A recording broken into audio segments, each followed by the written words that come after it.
성경 말씀 보겠습니다. 구약성경 이사야서 29장 1절부터 14절입니다.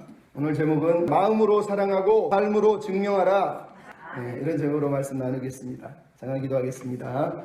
사랑하는 주님, 이 시간에 말씀을 묵상할 때 함께 하시고 우리가 아버지의 마음과 아픔과 또 사랑을 깨달아 알아서 주님이 기대하는 삶을 살아내는 은혜 백성들 되도록 도와주시옵소서.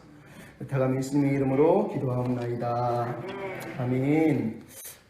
이미 돌아가셨지만 영국의 가장 유명한 목회자인 존 스토트라고 하는 목사님이 계십니다. 그분이 2007년에 쓴 책 제목이 살아있는 교회라고 하는 책입니다. 살아있는 교회가 뭐냐? 네 가지를 얘기했습니다. 하나는 성경을 배우는 교회, 또 하나는 서로 교제하고 돌보는 교회, 또 하나는 기쁨의 예배가 넘치는 교회, 그리고 마지막은 지속적으로 복음을 전하는 교회. 말씀을 사랑하고 돌보고 예배하고 섬기는 교회다. 이 얘기를 지금 하고 있는 것이죠. 여러분, 이런 교회는 사실 우리 모두가 꿈꾸는 교회입니다. 모든 사람들이 이런 교회가 되기를 사실은 꿈꾸는 거거든요. 교회에 나와서 함께 예배할 때 아무런 갈등이나 근심이나 걱정 이런 거 없이 그냥 하나님 앞에서 감사하며 예배하는, 물론 세상은 집으로 가면 걱정거리가 쌓여 있음에도 불구하고 여기서는 그냥 하나님을 만나는 예수님을 만나는 그 감격 때문에 마음이 편안해지는 예배, 그런 예배를 드리면 얼마나 좋겠습니까? 그렇게 기쁘고 즐거운 예배를 드리고 살면 하나님도 기뻐하시지 않겠습니까? 오늘 보면 29장이 바로 그런 얘기를 하고 있습니다. 하나님이 기대하는 교회, 하나님이 기대하는 예배자의 삶, 그 삶을 아버지 하나님이 기대하기 때문에 그렇게 살지 못하는 이스라엘을 보고 아파하시고 그들을 향한 소망을 다시 들려주시는 본문의 내용이 오늘 본문이에요. 그럼 이사야서는 지금 화로다 6가지의 화 중에 오늘 본문은 두 번째 화에 대해서 말씀을 하고 있습니다. 이미 28장에서 첫 번째 화를 통해서 하나님은 사마리아와 유다가 술에 쩔어서 포도주에 쩔어서 잠들어 있는 얘기를 들려주면서 말씀을 들으라고 그랬습니다. 오늘 본문 29장은 똑같은 얘기를 좀 더 깊이 있게 더 영적인 문제를 가지고 이제 터치하는 것을 우리가 보게 돼요. 근데 그 중에 28장에서 지난주에 봤지만 하나님이 땅을 기경하고 파종하고 타작하는 그것을 통해서 내가 너희를 원하는 대로 만들 거야, 열매를 거둘 거야 하신 하나님의 결단이 이제 29장 1절부터 14절에 어떻게 하나님이 기경하고 뒤집어 엎으시고 어떻게 때리시고 타작하고 계신지를 우리에게 보여주고 있습니다. 말 그대로 하나님은 이스라엘을 향한 기대를 포기하지 않으셨어요. 그 기대 때문에 하나님은 이들을 지금 고난 가운데로 끌고 가시는 거예요. 하나님이 기대하는 삶을 살지 못했기 때문에 하나님이 아파하시는 거예요. 그래서 오늘 본문에 아버지께서 아들을 때리는 마음으로 아파하시고 있고 또 맡고 있는 남유다도 아파서 괴로워하고 있는 모습을 우리가 보게 된다는 거예요. 이 말은 하나님이 슬프다 아리엘이여 하고 통곡하고 있는 이 음성 속에 하나님의 아픔이 얼마나 큰지를 우리가 다시 한번 생각해 봐야 돼요. 왜 이토록 하나님이 아파하실까요? 다시 말씀드리지만 하나님이 기대하는 삶이 있어요. 하나님이 원하시는 예배자의 모습이 있는 거예요. 근데 유다가 그렇게 살지를 못했다는 거예요. 나태주라고 하는 시인이 있습니다. 봄이 되면 항상 읊는 시가 하나 있죠. 자세히 보아야 예쁘다. 오래 보아야 사랑스럽다. 너도 그렇다. 참 좋은 시예요. 간단하고. 근데 이분이 시 중에 또 하나의 시가 있는데 내가 좋아하는 사람 이렇게 썼습니다. 내가 좋아하는 사람은 슬퍼할 일을 마땅히 슬퍼하고 괴로워할 일을 마땅히 괴로워하는 사람, 남의 앞에 섰을 때 교만하지 않고 남의 뒤에 섰을 때 비굴하지 않는 사람, 내가 좋아하는 사람은 미워할 것을 마땅히 미워하고 사랑할 것을 마땅히 사랑하는 그저 보통의 사람. 여러분, 하나님이 지금 우리에게 이스라엘에게 기대하는 사람은 바로 이런 사람이에요. 보통 사람이에요. 보통 사람. 어떤 보통 사람? 하나님이 슬퍼하는 걸 보고 마땅히 슬퍼하는 사람. 하나님이 미워하는 걸 보고 마땅히 미워하는 사람. 하나님이 아파하는 걸 보고 마땅히 아파하는 사람. 하나님이 괴로워하는 걸 보고 마땅히 괴로워하는 사람. 그리고 하나님이 사랑하는 걸 보고 마땅히 사랑하는 사람. 마땅히 하나님 마음에 합한 사람. 그 사람이 하나님이 원하는 사람이라는 거예요. 근데 이스라엘은 지금 어떻습니까? 이 마땅히가 안 되고 있다는 거예요. 하나님이 마땅히 슬퍼하라고 얘기하는데 슬퍼하지 않습니다. 마땅히 괴로워하라고 하는데 괴로워하지 않습니다. 마땅히 사랑하라고 하는데 사랑하지 않는다는 거예요. 여러분, 하나님은 오늘 우리에게 말씀하세요. 내가 왜 슬퍼하는 줄 아느냐? 내가 왜 괴로워하는 줄 아느냐? 내가 무엇을 좋아하고 무엇을 사랑하는 줄 아느냐? 그건 좀 관심을 가지면 안 되겠니? 하는 말씀이 오늘 본문 29장의 내용이에요.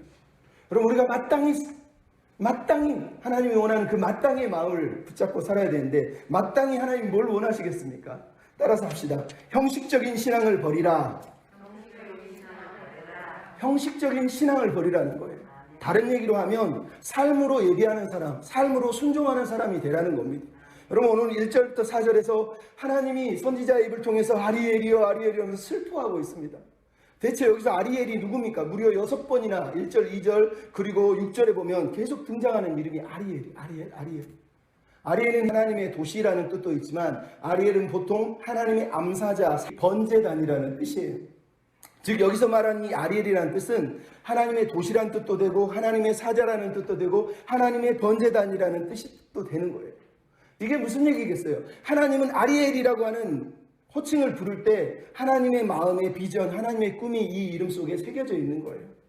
아리엘, 하나님의 도시. 아리엘, 하나님의 사자. 아리엘, 하나님의 번제단이라는 얘기예요. 근데 하나님이 이 아리엘을 보고 아파하십니다. 아리엘은 정확하게 예루살렘 성을 말합니다. 1절에 보면 다윗이 진친 성읍이요 그랬고, 8절에는 시온 산이요라고 불렀다는 건 아리엘이 지금 사람 이름이 아니라 예루살렘을 말한다는 걸 우리가 알 수 있어요. 하나님이 지금 예루살렘 때문에 슬퍼하고 있는 겁니다. 왜 슬퍼합니까? 아리엘이 지금 심판을 받아서 불에 타서 망할 것이기 때문이에요. 근데 왜 심판하시죠? 이스라엘 백성의, 유다 백성의, 예루살렘 사람들의 형식적인 예배 때문에, 형식적인 신앙 때문에 슬퍼하는 거예요. 매너리즘에 빠져서 늘 예배는 드리고 늘 하고는 있는데 하나님이 보시기에는 죽은 예배를 드리고 있었단 말이에요. 그 중에 하나가 뭐냐? 오늘 본문에 다윗이 진친 성읍이라고 하는 이 하나님의 도성 예루살렘, 이게 문제였어요. 왜? 이스라엘 백성들은 지금 적들이 아수르가 쳐들어와서 예루살렘을 포위하고 있습니다. 나라가 무너질 위기예요. 근데 이 사람들은 지금 걱정하지 않습니다. 하나님을 믿어서 걱정하는 게 아니라 하나님이 다윗과 약속을 했다. 영원히 다윗의 후손들을 지켜준다 했다. 하나님이 예루살렘 성을 무너뜨리지 않기로 약속했다는 거예요. 이 두 가지 때문에 자기들은 절대 무너지지 않는다는, 예루살렘은 절대 무너지지 않는다는 거예요. 그런 확신을 가지고 살면서 어떻게 살았다고요? 오만하게 살았다는 거예요. 하나님 우리를 지켜주시기로 약속했어. 난 구원받았어. 구원파처럼. 난 구원받았어. 나머지는 그냥 내 마음대로 사는 거예요. 지금 이스라엘 백성들의 모습이 그거예요. 확신은 있는데 하나님을 향한 신뢰가 없어요. 확신은 있는데 하나님이 보호해준다는 걸 믿기는 하는데 실제로 하나님이 보호해줄 거라는 믿음을 갖고 있지 않아요. 우리가 지난주에도 봤지만 그들은 지금 아수르가 쳐들어오니까 애굽의 원죄를 청하고 사망의 언약을 맺은 사람들이란 말이죠. 그래서 하나님이 지금 예루살렘을 불태우겠다고 말하는 거예요. 확신은 많아요. 거짓 확신 우리가 많잖아요. 하나님이 지켜주실 거야, 보호해 주실 거야, 함께해 주실 거야. 우리 입으로 내낼 수 있는 기도들이 얼마나 많습니까? 예루살렘 사람들은 지금 그러고 있는 거예요. 하나님이 지켜주시기로 했어. 하나님이 보호해 주시기로 했어. 이 성은 절대 무너지지 않아. 강력한 확신을 가지고 있는 거예요. 근데 하나님을 신뢰하지 않는다는 아주 미스테리한 삶을 살고 있는 거예요. 하나님을 믿는데 왜 신뢰하지 않죠? 말이 안 되는 거죠. 또 하나는 뭡니까? 예배는 있으나 믿음의 순종이 없다는 거예요. 여러분 오늘 본문 1절에서 맨 끝에 뭐가 나옵니까? 해마다 절기가 돌아오리니. 여러분 하나님이 예루살렘을 심판하시고 결정한 이유가 이거예요. 해마다 절기가 돌아오는 것 때문에 수없이 그들은 절기를 맞춰서 예배를 드리고 헌금을 드리고 하나님을 향하여서 헌신을 했는데 하나님은 그들에게 순종의 삶이 없다라고 말씀하고 있는 거예요. 제물로 헌금으로 하나님의 마음을 살 수가 없는 거예요. 여러분 우리가 헌금을 드린다고 해서 하나님이 내 뜻을 들어주고 40일 작정한다고 해서 내 뜻을 들어주는 게 아니에요. 성경은 뭐라고 그럽니까? 이미 이사야서 1장 11절부터 우리가 이미 들은 말씀이 있어요. 뭐라고 그랬습니까? 여호와께서 말씀하시되 너희의 무수한 재물이 무슨 유익이 내게 있느냐? 순양의 번제와 살찐 짐승의 기름에 나는 배불렀고 송아지와 어린 양의 순염소의 피를 나는 기뻐하지 않는다. 너희가 내 앞에 보이려고 하나 마당만 밟는다. 헛된 재물을 가져오지 마라. 분향은 가증히 여기는 것이다. 월삭과 안식일과 대회로 모이는 것, 성회로 모이는 것, 성회와 아울러 악을 행하는 것을 내가 견디지 못하겠노라. 너희의 월삭과 정한 절기가 내게 무거운 짐이다. 나는 지기에 곤비하다. 너희가 손을 펼 때에 나는 눈을 감고 너희가 기도할 때 나는 듣지 않을 것이다. 그리고 뭐라 그랬다고요? 너희는 스스로 씻고 깨끗하게 하고 악한 행실을 버리고 순종을 배우고 선행을 배우고 정의를 구하고 가난한 자를 변호하라. 여러분, 하나님이 무슨 말씀하시는지 아시죠? 지금 오늘 본문의 내용이에요. 하나님이 왜 이사야 1장에서 그렇게 심판하시기로 약속했냐면 이것 때문이에요. 예루살렘은 해마다 절기마다 사람들이 몰려와서 양을 끌어오고 소를 끌어오고 제물을 엄청나게 드렸어요. 월삭, 안식일, 절기들 우리가 드린 것보다 더 많은 예배를 드렸단 말이에요. 하루에도 막 서번씩 드리는 사람도 있었을 거예요. 우리 식으로 따지면. 그러면서 바친 헌금인데 하나님이 싫어했어요. 왜? 그것과 아울러 악을 행하고 있기 때문에, 선을 행하고 있지 않기 때문에, 선행을 배우고 있지 않기 때문에.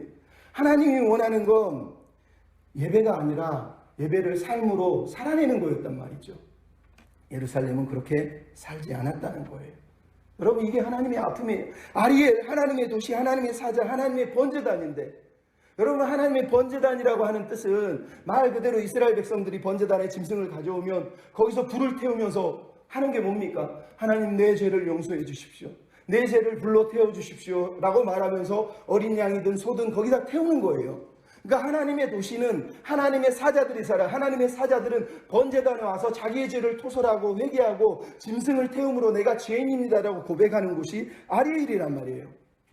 이게 하나님의 비전이에요. 우리가 제사장 나라가 된다는 건 우리가 이 죄사함 받은 은혜를 세상에 알려줘서 사람들이 하나님께 죄를 고백하도록 만드는 자리가 아리엘이란 말이에요. 근데 지금 이 사람들은 뭐라고 있어요? 이 아리엘에서 우리의 자기의 의를 자랑하는 곳이 돼버렸다는 거예요. 여러분, 번제단은 우리의 의를 자랑하는 것이 아니라 우리가 죄인이라는 것, 이 죄가 사함을 받았다라는 것을 여기서 고백하는 자리가 아리엘 번제단의 자리란 말이에요. 근데 이스라엘 백성은 우리는 죄를 사함 받았어. 우리는 죄가 다 용서해 줬어. 이미 죄 없는 사람이 돼서 사는 거예요. 거기서 떵떵거리며 살면서 백성들을 꾸짖고 너 왜 죄 지었어? 이러면서 살아가고 있는 모습이에요. 그래서 하나님이 아파하고 있는 거예요. 여러분, 하나님은 예루살렘 백성들에게 번제단에서 예배드리게 한 이유가 죄인이라는 걸 깨닫게 하시려는 거예요. 죄인이라는 걸 잊지 말라고 번제단을 세운 거란 말이에요. 근데 이 사람들은 번제단을 세워놓고 짐승을 잡아 드리면서도 나는 죄가 아니고 나는 죄인이 아니라고 생각하는 거예요.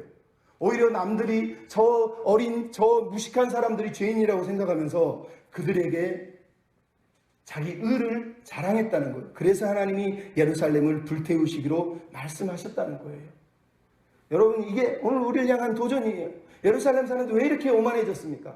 자기 자기 자랑, 자기 명예에 대한 자랑들이에요. 남에게 보이기 위한 삶이에요. 여러분, 예수님이 바리새인의 기도와 세리의 기도를 하면서 뭐라고? 바리새인이 막 사람들이 보이는 데서 막 성전에 서서 큰 소리로 기도했다고 그러지 않습니까? 마태복음 6장에 외식하는 자들이 뭡니까? 사람들에게 기도할 길거리에서 기도하고 헌금할 때 보라고 막 사람들이 보라고 막 헌금을 집어넣고 있잖아요. 구제를 하고 있잖아요. 근데 예수님이 뭐라고 그랬어요? 그걸 외식했다고 그러는 거예요. 외식. 겉으로는 남들이 하는 종교행위, 남들이 말하는 걸 다 해요. 왜? 사람들이 보고 있으니까. 왜 헌금을 하죠? 사람들이 내 이름을 내가 하는 걸 다 보고 있잖아요. 명색이 내가 체면이 있지. 계속 그래서 하는 거예요. 근데 그 마음에는, 삶에는 하나님을 향한 믿음이 깨져 있었다는 거예요. 여러분, 우리가 하나님을 향하여 형식적인 예배를 드린다는 건 바로 이런 걸 말하는 거예요. 본질적인 것은 잊어버린 채 그냥 자꾸 자기를 보여주는 거예요. 남들과 비교하면서 자기를 자랑하는 거죠. 마더 쇼크라고 하는 책이 있어요. 그 책에 보면 미국 엄마 11명하고 한국 엄마 11명을 실험을 했어요. 카드를 하면서 카드놀이를 하는 거죠. 그러면서 이 카드놀이를 통해서 어떤 엄마들의 뇌가 어떻게 활성화되는 걸 보는 거예요. 우리 뇌에는 보상뇌라고 하는 뇌가 있대요. 그 뇌는 내가 뭔가를 얻었을 때 활성화돼서 막 기쁨이 솟아난대요. 근데 실험을 해보니까 미국 엄마들은 이렇게 카드놀이를 하다가 자기가 점수를 따면 뇌가 막 활성화되더래요. 근데 한국 엄마들은 자기가 얻었는데 뇌가 활성화되지 않더래요. 언제 활성화되느냐? 내가 따고 저 사람도 땄는데 나중에 내가 딴 게 저 사람보다 많을 때 뇌가 막 활성화되더라는 거예요. 여러분, 무슨 얘기 하는지 알겠어요? 한국인의 신앙이 그렇다는 거예요. 그냥 내가 누리는 게 기쁨이 되는 게 아니라 저 사람보다 많이 누리고 저 사람이 받은 것보다 더 받아야지 기쁜 사람들이라는 거예요. 이게 지금 예루살렘 사람들의 모습이에요. 계속 남들의 눈치를 보고 남들과 비교하면서 내가 너보다 더 높지, 내가 너보다 거룩하지, 내가 너보다 많이 가졌지 이러면서 자기 스스로를 지금 자랑하고 있었다는 거예요. 그래서 하나님께서 이들을 지금 심판하겠다고 말하는 거예요. 심판의 내용이 뭐예요? 아리엘이 괴롭게 하여 아리엘 같게 하리라는 거예요. 이게 무슨 얘기겠어요? 여러분, 원래 아리엘 아까 말한 번제단이에요. 근데 예루살렘을 아리엘로 만들겠다는 거. 이 말은 번제단은 짐승을 태우는 건데 하나님이 아예 예루살렘 성을 불도관으로 만들어서 사람들을 다 태워서 죽여버리겠다고 심판하시는 그런 의미의 말씀이에요. 하나님 얼마나 마음이 아팠으면 그렇게 하겠어요? 그래서 3절 4절에 뭐라고 얘기합니까? 적들이 와서 그들을 둘러싸고 그들을 공격해서 그들을 티끌처럼 낮추실 것이라고 얘기하고 있어요. 여러분, 그렇게 막 뻗으면서 자기를 자랑하던 사람들이 이제는 숨을 죽이고 죽은 사람처럼 유령처럼 소리를 내고 신음하고 있다고 3절 4절에 얘기를 하고 있어요. 하나님이 그들을 낮추시니까 4절에 그들이 낮아져서 티끌에서 신음소리를 낸대요. 말소리가 티끌에서 나는 것 같대요. 여러분, 무슨 얘기겠어요? 적들이 발로 밟으니까 발에 밟혀가지고 신음하고 있는 모습이에요. 마치 죽은 사람 유령처럼 소리를 내면서 끙끙거리면서 저 티끌 속에서 소리가 난다는 거예요. 하나님이 그렇게 그들을 철저하게 밟으실 거다라고 얘기하는 거예요. 여러분, 이 이유가 하나예요. 주님을 향한 열심인데 그 열심이 사랑의 열심이 아니기 때문이에요. 진정한 열심이 아니기 때문이에요. 여러분, 우리가 아는 다윗은 하나님을 사랑하는 사람의 대명사예요. 왜? 다윗은 시편 중에서 다윗이 쓰는 시는 대부분 그 안에 뭐가 나오죠? 사랑합니다. 나의 힘이 되신 여호와여, 내가 주님을 사랑합니다. 나의 힘이 되신 내 여호와여, 내가 주를 사랑합니다. 주여, 땅에서도 하늘에서도 주밖에 나의 사모할 자가 없나이다. 다른 시인들보다 가장 사랑을 많이 노래하는 사람이 다윗이에요. 왜 그렇게 살았죠? 하나님의 마음에 합한 자예요. 늘 하나님 뒤를 절절 따라다니는 사람이, 영어식으로 의미하면 하나님의 마음이 가는 걸 쫓아다니는 사람이란 뜻이에요. 그래서 이 사람의 마음을 한마디로 다른 표현을 하면 내가 주의 전을 사모하는 열심이 나를 삼켰나이다 라고 하는 시편 69편 9절 말씀. 여러분, 다윗이 주님을 얼마나 사랑했으면 주의 성전을 사모하는 열심이 자기를 삼켰다고 말씀을 할까요? 근데 이 시편 69편을 가만히 보면 무슨 얘기가 나오냐면 다윗이 주를 위하여 남들이 비방을 할 때, 남들이 수치를 당하게 할 때, 남들에게 객이 되어 살 때도 주님, 내가 주님을 사랑합니다 하면서 주를 위하여 살다가 비방을 당했다고 말씀을 하세요. 비방을 당했다는 거예요. 근데 여기서 주를 향한 열심이 나를 삼켰다는 말에 먹었다는 얘기예요. 주님을 향한 사랑의 열심이 자기를 먹어버렸다는 얘기예요. 무슨 얘기예요? 다윗을 끌고 가는 삶은 주님을 사랑하는 열정이 자기를 끌고 갔다는 얘기예요. 그러면서 시편 69편 마지막 절에 다윗이 이런 얘기를 합니다. 오직 나는 가난하고 슬프오니 하나님이여 나를 구원해 주십시오. 곤고한 자가 이를 기뻐하고 너희 하나님을 찾는 자들아 소생할지어다. 소옥과 불과 구비는 항소를 드림보다 여호와를 기쁘시게 할 것이라. 그러고 나서 하는 얘기예요. 하나님이 시온을 구원하실 때 그의 이름을 사랑하는 자가 그 중에 살 것이다. 여러분, 다윗이 왜 열정으로 가지고 살았는지 알겠습니까? 주님의 이름을 사랑했기 때문이에요. 그냥 열심을 낸 게 아니라 진짜 주님의 이름을 사랑했다니까요. 그래서 예수님이 이 본문을 인용하면서 예수님이 성전에서 장사하는 사람들을 다 뒤집어 엎으시면서 요한복음 2장에 뭐라고 그러죠? 예수님이 다윗의 마음을 가지고 주의 전을 향한 열심이 그를 삼켰습니다라는 걸 예수님께 적용하는 걸 요한복음에서 우리가 읽게 돼요. 그럼 다윗이나 예수님이나 똑같아요. 여기서 주의 전을 향한 열정이란 말은 말 그대로 교회를 사랑하고 교회를 위하여 헌금하고 교회를 위하여 기도한다는 뜻이 아니에요. 주의 전을 향하신 아버지의 마음, 주의 전을 향하신 하나님의 마음을 붙잡았다는 얘기예요. 그 하나님을 사랑하는 마음으로 주님을 위해서 자기 삶을 드렸다는 얘기를 하고 있는 거예요. 그게 예수님이 우리에게 하시는 말씀이에요. 여러분, 그래서 예수님은 요한복음 4장에 뭐라고 그럽니까? 나의 양식은 나를 보내신 이의 뜻을 행하고 그 일을 온전히 이루는 것이라는 거예요. 여러분, 예수님의 열정, 다윗의 열정이 똑같아요. 그들이 먹고 있는 영의 양식은 하나님의 뜻, 하나님의 말씀이었단 말이죠. 주님을 사랑하는 마음 때문에 그 말씀을 먹고 고난이 와도 비방이 와도 주님을 향한 열심 때문에 그 삶을 포기하지 않은 사람들이 바로 이 믿음의 사람들이에요. 그들은 비교하지 않았어요. 비교하면서 살지 않았단 말이에요. 사울은 늘 비교하면서 다윗이 자기보다 높아질까봐 전전긍긍하며 살다가 죽었지만 다윗은 사울왕을 보면서 부러워하지 않았고 비교하지 않았어요. 주님만 사랑한 거예요. 오늘 본문에서 하나님 우리에게 말씀하시는 거예요. 주님처럼 다윗처럼 그렇게 밥 먹고 살라는 거예요. 하나님의 생명의 양식을 먹고 주의 전에서 주시는 사랑의 말씀을 먹고 사는 사람들이 결국은 하나님이 찾는 삶으로 예배하는 사람이 될 거라는 거예요.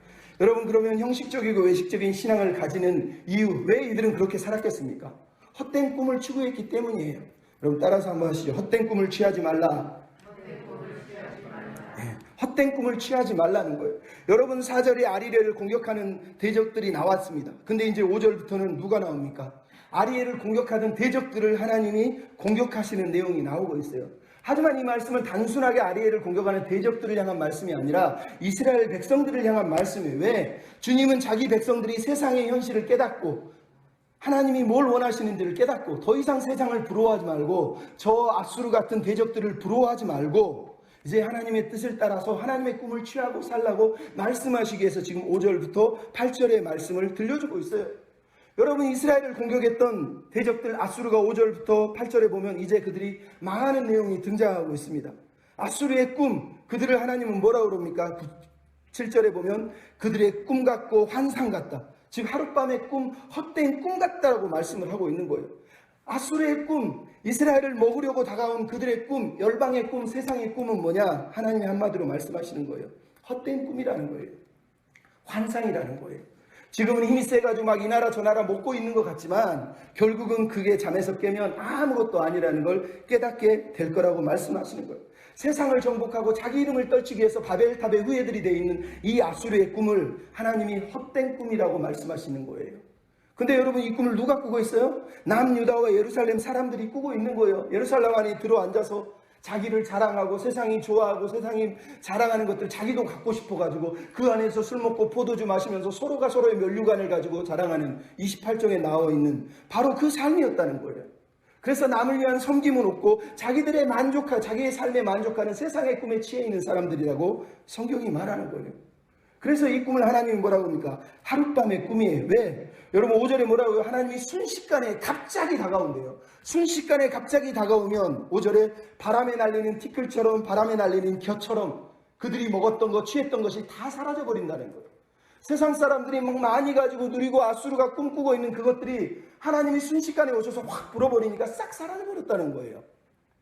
6절은 뭐라고 그럽니까? 우레와 큰 소리와 해리 반응과 폭풍과 맹렬한 불빛으로 결국은 그들을 불태울 것이라고 얘기하고 있어요. 여러분 이게 하나님의 마음이에요. 여러분 세상 꿈은 이런 건데 너희들 왜 자꾸 세상을 부러워하느냐? 하나님 지금 유다 백성들이 이렇게 얘기하고 있는 거예요. 그래서 7절 8절의 내용이 뭡니까? 꿈에서는 엄청 배부르게 먹었는데 꿈에 딱 깼더니 너무 배가 고픈 거예요. 꿈에서는 엄청 많이 마셨는데 꿈에서 딱 깨니까 너무 목이 마르다는 거예요. 여러분 술 먹은 사람들이 아침에 일어나면 목말로 죽지 않습니까? 근데 그것보다 지금 이게 더한 거예요. 가짜 꿈, 개꿈을 꾸고 일어났더니 많이 분명히 먹었는데 일어나 보니까 아무것도 배에 없어요. 많이 마셨는데 잃어버리니까 아무것도 없다는 거예요. 이게 불행한 거예요. 근데 우리가 이런 세상 꿈을 너무너무 좋아하잖아요. 자다 보면 돈 주는 꿈 꾸는 사람 막 돈 주고 있는데 엄마가 딱 깨우면 왜 깨웠어? 돈 주었는데 막 이러면서 짜증내잖아요. 그거 현실이 아니잖아요. 근데 그거 가지고 승질내는 사람이 있어요. 이게 지금 이스라엘의 모습이고 이게 지금 세상의 꿈에 대한 하나님의 마음이에요. 옛날에 어떤 사람이 설교할 때 그 얘기 하더라고요. 친구가 둘이 여름날 열심히 잠을 자고 있었대요. 막 자고 있는데 갑자기 친구가 옆에서 야쿠르트 줘, 야쿠르트 줘, 야쿠르트. 자다가 야쿠르트를 줘? 야쿠르트 줘, 야쿠르트. 야, 이 새끼야, 이 밤에 어디서 야쿠르트를 사와? 야, 야쿠르트 줘, 야쿠르트. 계속 헛소리를 하더래요. 그래서 어떻게 해가지고 흔들어 깨워서 야, 너 미쳤냐? 왜 야쿠르트를 자꾸 달라고 그래? 그랬더니 그 사람이 그랬대요. 내가 언제 나 선풍이 너무 세가 야쿠르트 줘 그랬는데 야쿠르트 줘 그랬는데 야쿠르트 줘 이렇게 읽은 거예요. 얼마나 웃기냐고요.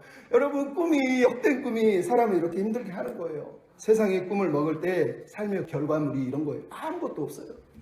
여러분 세상의 꿈을 꾸는 사람들에게 하나님이 하시는 말씀이 뭐예요? 예레미야 2장 13절에 너희가 물을 가두나 물을 가두지 못할 터진 웅덩이라고 그랬어요.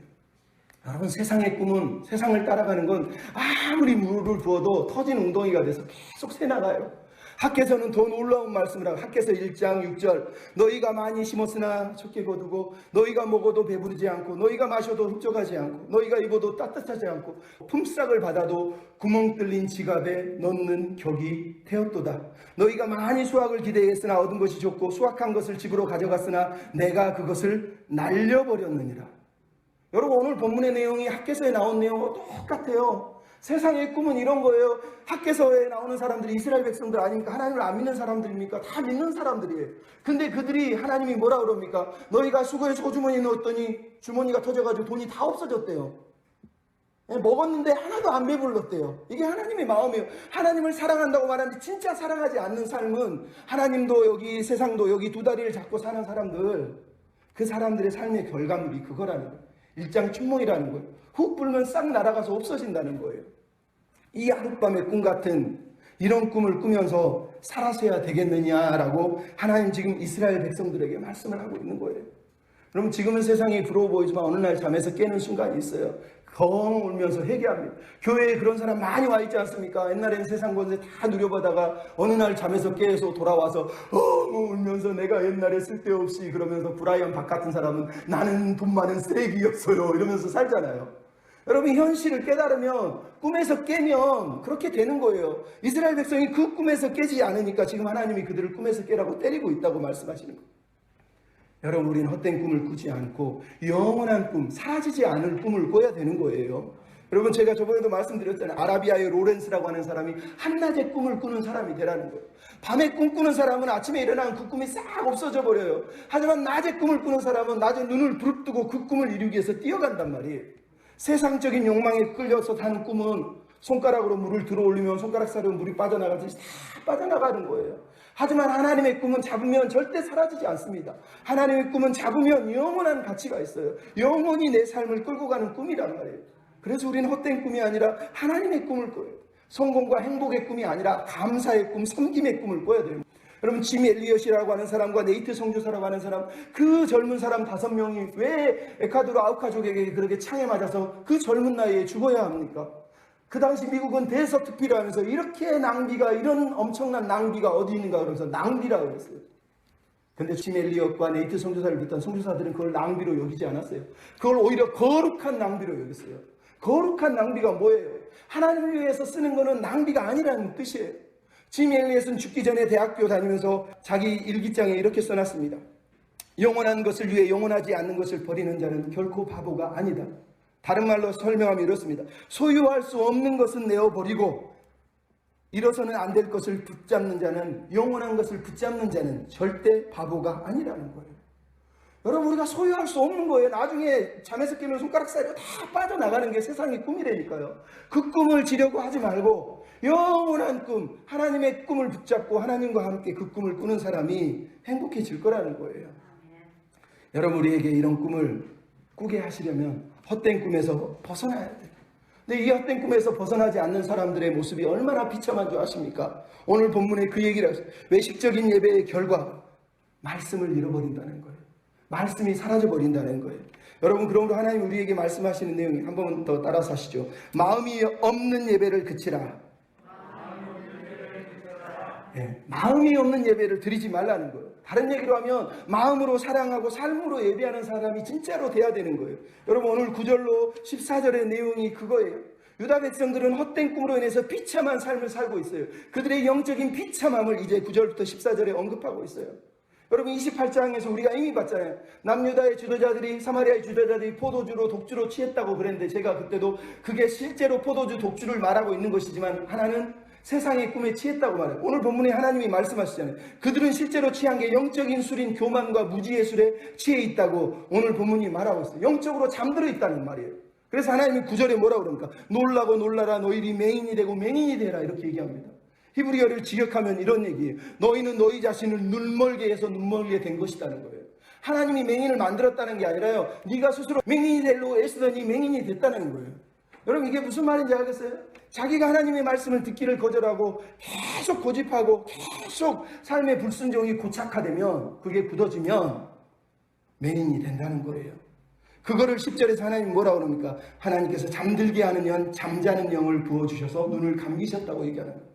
여러분, 이 말은 하나님이 먼저 그들의 눈을 감겼다는 뜻이 아니에요. 다시 말씀드려요. 9절에서 얘기한 것처럼 그들이 맹인이 되려고 맹인이 되어버렸어요. 맹인이 되려고 하다가, 그래서 하나님이 아예 맹인이 된 너희들 눈을 감겨버렸다고 말씀을 하고 있는 거예요.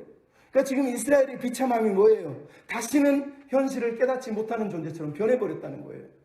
근데 이게 어디 나옵니까? 이사야서 6장에 보면 나오잖아요. 하나님이 이사야를 불러서 뭐라고 그러죠? 너는 가서 말씀을 전하지 저들이 듣기는 들어도 깨닫지 못하게 하고 보기는 보아도 알지 못하게 하라고 말씀하고 있는 거예요.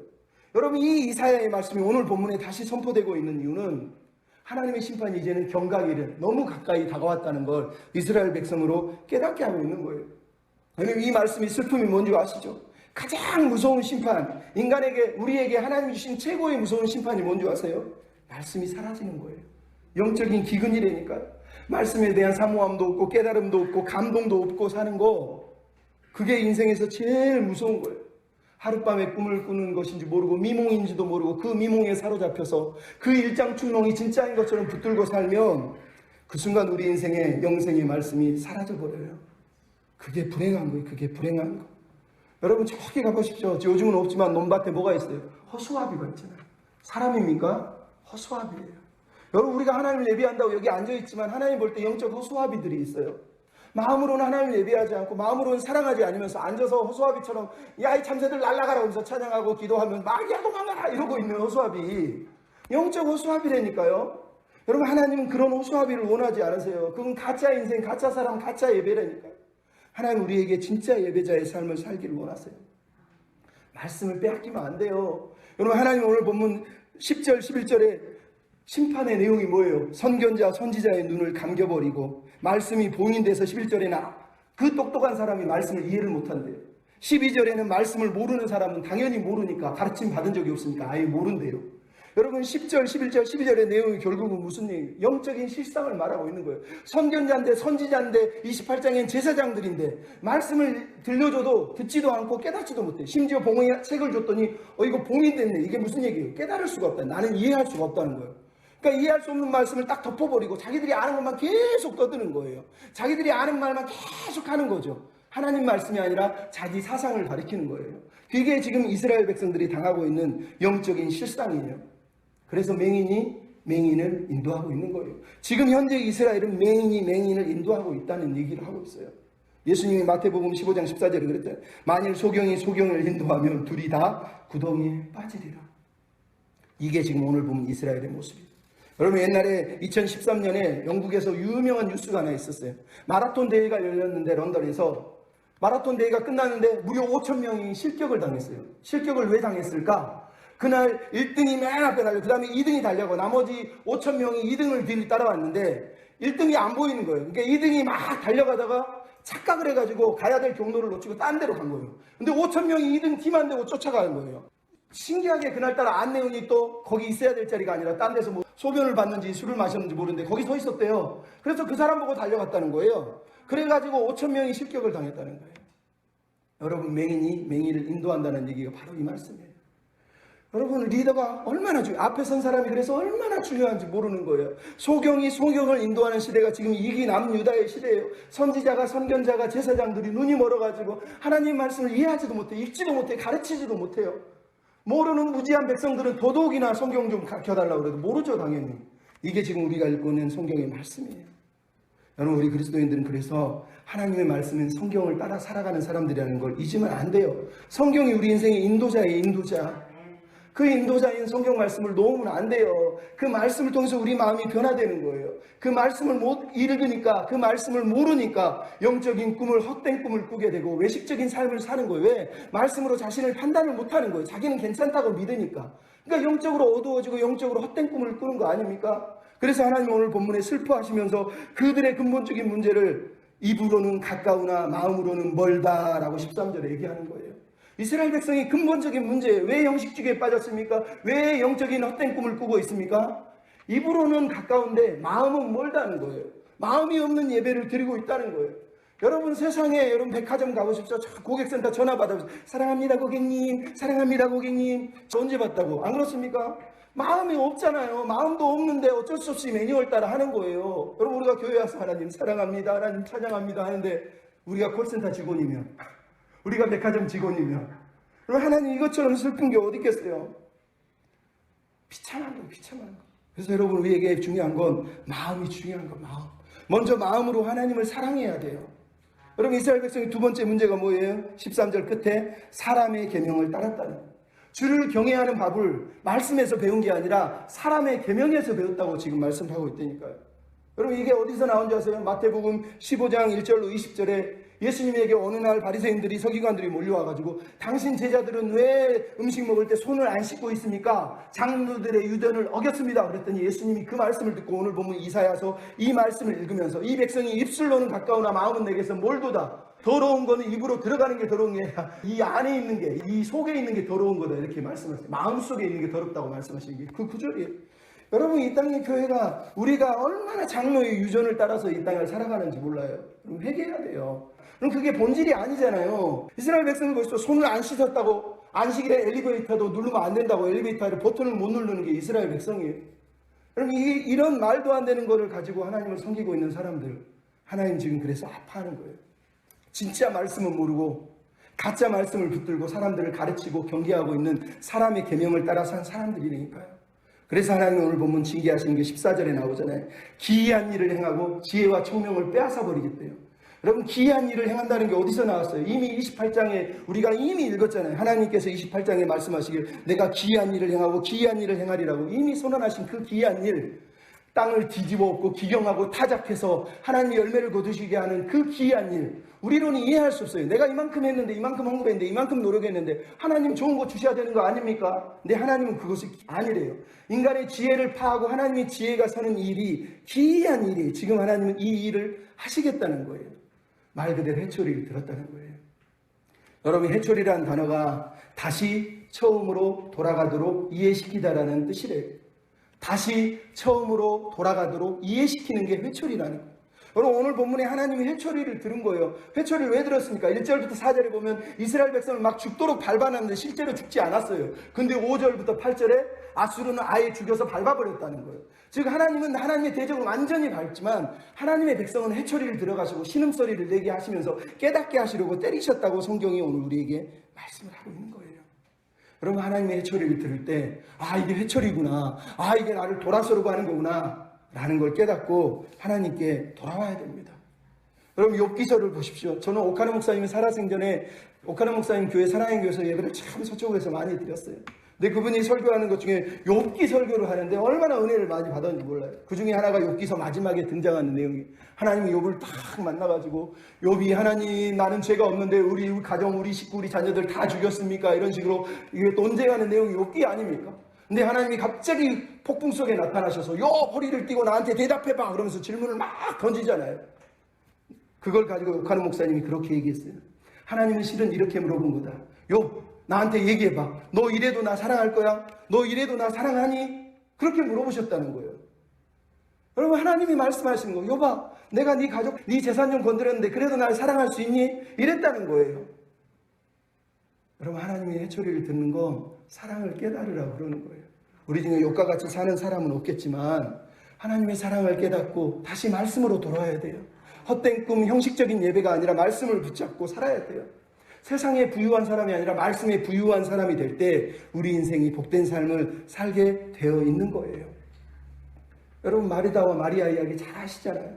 마르다가 신앙이 나쁘고 마리아가 신앙이 좋습니까? 우린 다 알죠. 마리다도 마리아도 다 필요한 거예요. 하지만 그날 예수님이 말씀하신 건 선한 사마리아인 이야기 이후에 이 말씀을 주시는 거예요. 우리가 세상을 섬기려면 선한 사마리아처럼 살려면 해야 될 게 있는데 그게 먼저 뭐냐? 마리아의 모습이 필요한 거예요. 열심히 마르다는 어땠습니까? 성경에 보면 마리다는 준비하는 일이 많아 마음이 분주하니라. 마음이 분주했다는 단어가 무슨 뜻인지 아시겠어요? 마음이 여기저기 끌려다닐 때 마음의 주인이 없다는 얘기예요. 예수님을 모셔놨는데 마음의 주인이 예수님이 아니에요. 그러니까 여기저기 끌려다니고 있는 분주한 모습, 마음이 나눠져 있는 거예요. 마음이 깨어져 있는 모습이 마르다는 거예요. 예수님이 마리아의 그 일을 책망한 게 아니라 그 마음의 깨어짐을 책망하신 거란 말이에요. 근데 마리아는 어땠어요? 예수님 앞에 딱 앉아서 말씀을 듣고 있어요. 말씀을 듣고 있다니까. 예수님 그러잖아요. 마리아의 너는 많은 일로 염려하지만 마리아는 좋은 편을 택했으니 빼앗기지 아니하리라. 여러분 좋은 편이 뭔지 아시겠어요? 일하는 게 아니라요. 마음이 깨어지지 않는 거예요. 마음이 주님께 딱 붙들려요. 내 마음의 주인이 예수님이 되어 있는 사람. 그 사람은 말씀을 먼저 들어요. 그리고 나서 선한 사마리아인의 삶을 위해서 나갈 수 있는 거예요. 근데 무조건 선한 사마리아인 되어야 되겠다 그러면서 막 섬기고 막 일하는 사람들 그게 문제를 일으킨다는 거예요. 교회 많이 다녀보면 알죠. 우리 교회는 안 그렇잖아요. 교회에서 제일 시끄러운 데가 어디입니까? 식당 봉사하는 분들. 매주 권사님 집사님 서로 싸워. 이 반찬 왜 했니? 이거 왜 했니? 일하다가 싸우다가 봤나요? 말씀 잘 듣고. 여러분, 말씀은 그렇게 들으면 안 돼요. 마음이 깨어지지 않도록 하나님 앞에 기도해야 되는 거예요. 온전한 마음으로 살아야 돼요. 여러분, 그게 하나님 우리에게 요구하시는 거예요. 제가 존 스타트 목사님이 1974년에 자기가 섬겼던 교회 혼당 150주년을 맞을 때 설교한 내용 중에 이런 내용이 있습니다. 나에게는 교회에 대한 꿈이 있습니다. 그것은 성경적 교회로서 모든 점에서 성경에 나타난 계시에 충성하고, 목사들은 성실하고 적실하게 성경을 해석함으로써 모든 교인이 그리스도 안에서 성숙한 모습으로 자라게 하고자 노력하고, 사람들은 하나님의 말씀을 사랑하고 말씀을 순종하고 그리스도를 닮은 삶으로 장식하고, 모든 비성경적인 강조점에서 보호되고 삶을 통하여 성경적인 건강함과 아름다움을 드러내는 교회. 나에게는 성경적인 교회에 대한 꿈이 있습니다.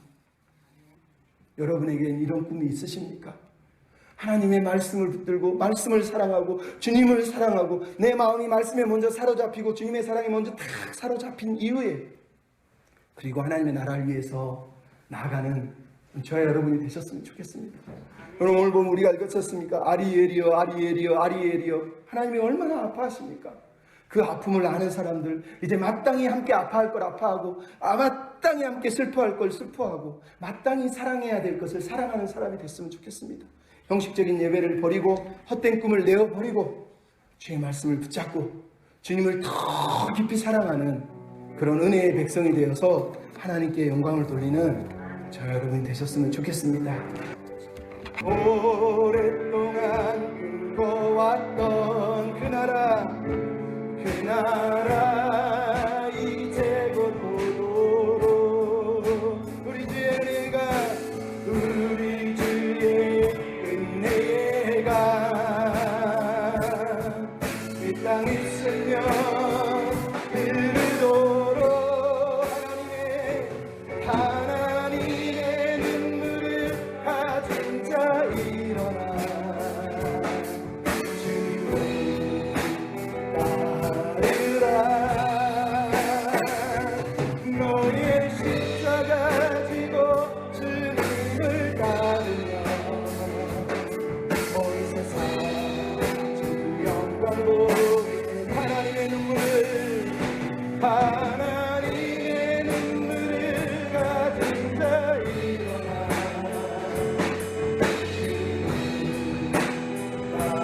따르라. 너의 십자가 지고 주님을 따르며 온 세상 주 영광 보이는 하나님의 눈물을 가진 자 일어나.